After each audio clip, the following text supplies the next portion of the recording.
charges involving weapons.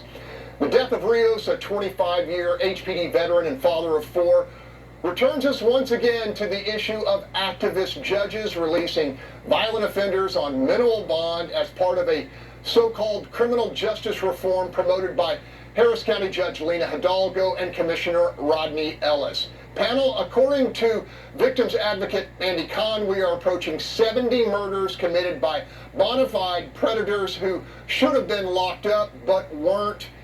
Genevieve, I'm going to get your take on this.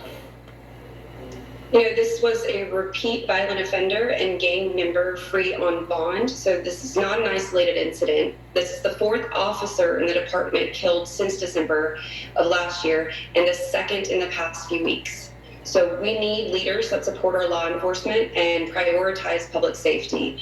Policies like bail reform and defunding the police are wrong and do not work. So what the so-called bail reform has resulted in is an uptick in violence. And, you know, we're seeing cities like Austin and across the nation are seeing their homicide rates tick up to the highest that they've been in decades. Houston needs to be better than that. And I think that budget cuts to, you know, our police departments and bail reform efforts and the ongoing civil unrest are leading to this spike in crime, but it's time that we give our law enforcement the tools and the support that they need to keep our families safe, and that starts with our local leaders. You know, the Harris County judge race will be here before we know it, so now's the time to stay engaged.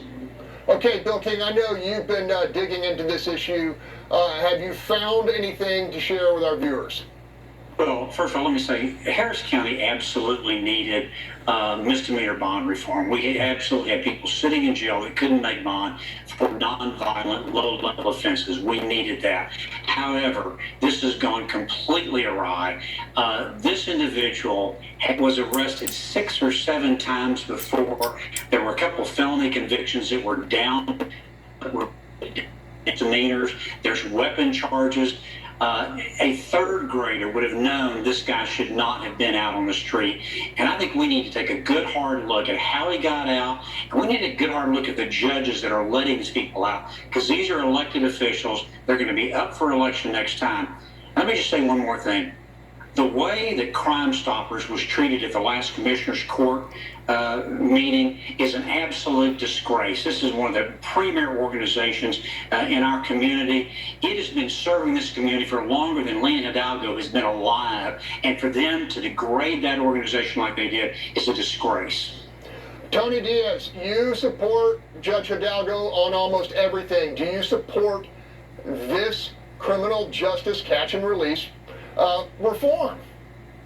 Well, Democrats definitely have to come up with a report to show how bail reform has benefited the people it's supposed to benefit, and it has to point out how terrible crimes like this have fallen through the cracks and what they're going to do to address it. But we as a society, too, we just can't expect the judges to change the world, because right now we've got an increase in violence and we need more mental health support for people. Okay, we're going to talk about it in a future show. Up next, a major